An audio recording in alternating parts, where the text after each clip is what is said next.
We're live. It's Senate Appropriations, May 21st. We're going over bills appropriated to the committee.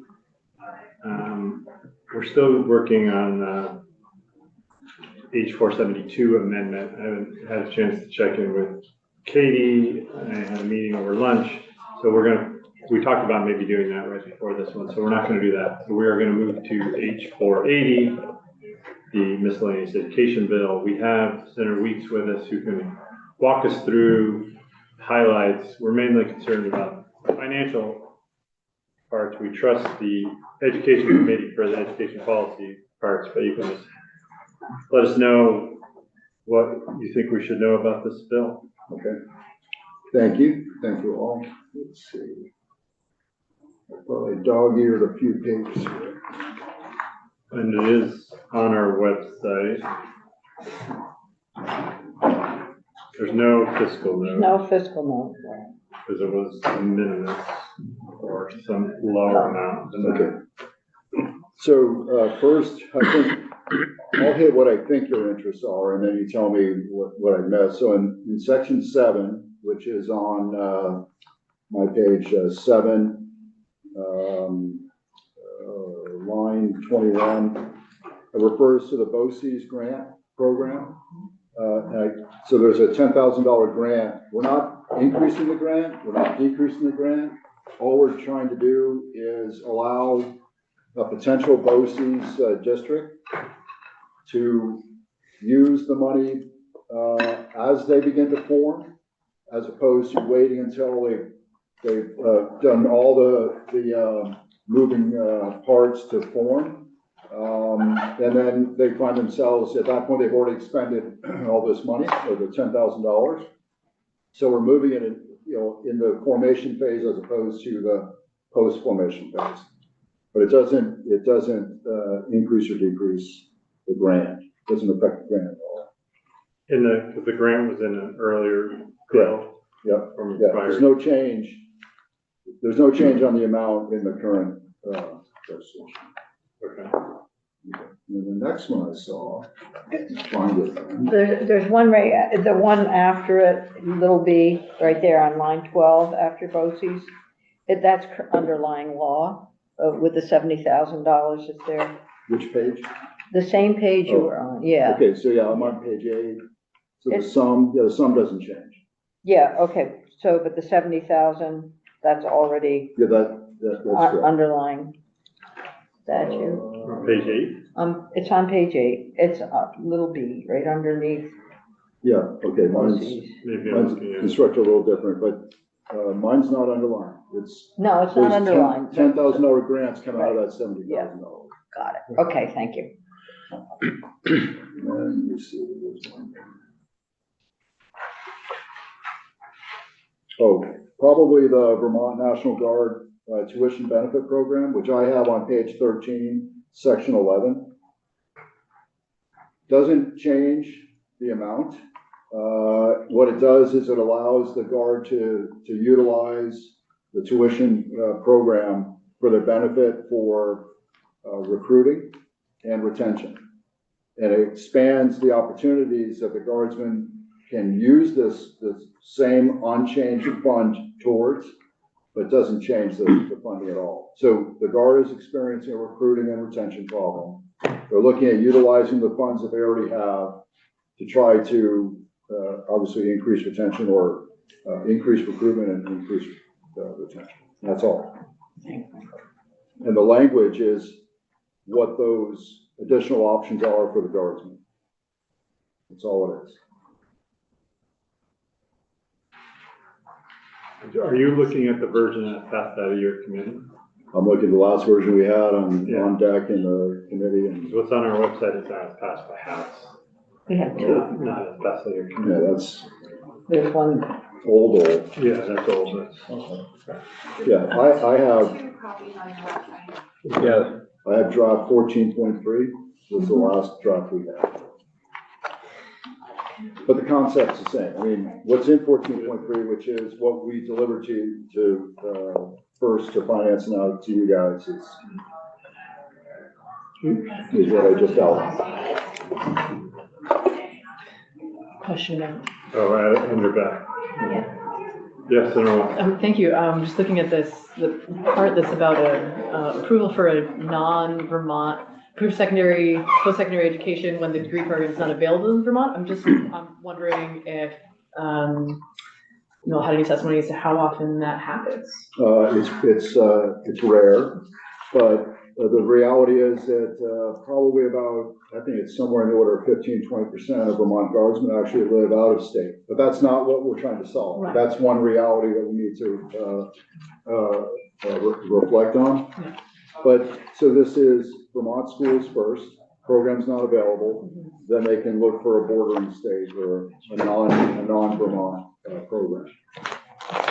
Okay. But to be in the Vermont National Guard, you obviously have to be somewhat local because your obligation is to come into the state, drill in the state. So these are folks that are close by, if not already living in the state. Yeah. Okay. Yeah, that's really it. I mean, the rest is policy, not finance related. More probes. Okay. I'm just trying to find, where is that language now that I have the right? Section 11 starts on page 13, line 18. I think it's on our page 14. Okay.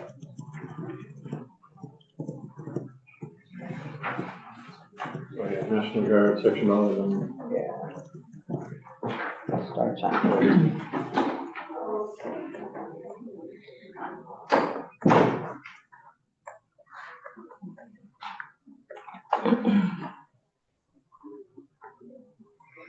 Okay, any other questions for Sarah? Yes, Sarah.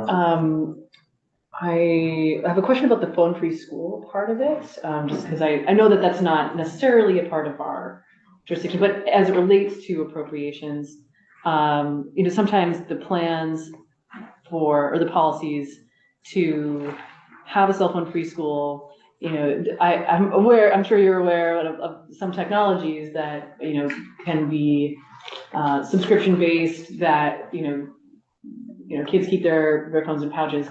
But just to be clear, we're not mandating through this policy that schools spend money on those types of programs. That's an option, but that's not the only way to meet the obligation of this policy. That's correct. We took testimony from schools. 60% of Vermont schools have already implemented some form of phone-free school, social media-free school.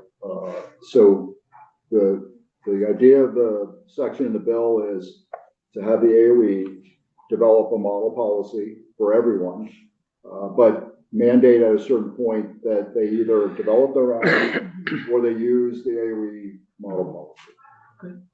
Sarah. So I'm looking at section 12, which is the emergency operation plans of cardiac response. Yes. Are there any costs associated with implementing that? Right now, no. So the idea is they develop the policy, and I think that I can't remember the number offhand, but out of 250 odd schools, something like 160 or so already have these plans and already have the AEDs on site. We're just looking for a uniform System. Deployment guidelines, and there was a lot of testimony on the fact that there are a host of grants available for those schools which currently do not have AEDs. And they'll get, those schools which do not have AEDs will have priority. Obviously, those schools who want to increase their numbers or fortify the program. Thank you for putting it in the bill. Terrific. Got a lot of attention. Yeah, Good. saved a kid's life in Bay Area. Yeah, we took testimony from a young man who had a cardiac arrest with his mom in committee. So we get the idea. We just wrestled with some of the requirements that we put in language. Great. Similar question. Can I ask you about section 14, the taking away the need to have a voter approval for the 10-year performance-based contracts? Yeah. So Just because I'm curious, not because of an appropriation. Yeah, so, Could have an impact on the education. yeah, the concept is that, these energy, efficiency projects and such, some of them they cost some money, and if the payback time is expanded to 20 years versus 10 years, it becomes more palatable to the, district to support and fund. And it's not any more complicated than that. So you just wanted to promote the performance contract basically by taking on go to the voters. Because you no longer would have to go to a vote if it's over 10 years. That's correct. And you didn't, I guess, can't remember when that was added. I'm for it because I like performance contracting. I think it's a good way to get some of these projects done. It actually came up last year. Didn't survive whatever the miscellaneous ed bill, and came back through the House, and we saw it, we liked it, we wanted to retain it. Okay. Thank you. Okay, very good. Thank you. Ms. Richter, do you have anything to say from JFO's perspective on that? And the impact on the general fund? Julie Richter, Joint Fiscal Office. No, I don't really. There's no fiscal note associated with it because there's no direct estimated fiscal impact to the ed fund or the general fund. Okay. We have Ledge Council here. If we don't want to ask them anything. Okay, yeah, it looks great to me. So I'll entertain a motion to pass the bill favorably. So moved. So Senator for trustee clerk. Trustee, you say. You don't want a crafty clerk, you want a trustee clerk. We had a crafty clerk, we moved on. Yeah. He's ancient history, not, okay. H480, I'll call the roll. Senator Norris. Yes. Senator Watson. Yes. Senator Baruth. Senator Lyons. Yes. Senator Westman. Yes. Senator Brennan, yes. Senator Perchlik. Yes. Terrific. Reporter. I'll do it. Education, what the teacher do. Come into it. Good, get your ruler. Highlight the Was that your cell phones, education? highlight the, Oh, yeah. It was. Well, we're not making any no. changes, so easy. As far as the appropriation report, it's moving along, but you could make your personal comments on this. I will probably want to do that anyway, so. De minimis, de minimis. This You wasn't could've- amended, Dave, was it? Anywhere? Was it amended anywhere?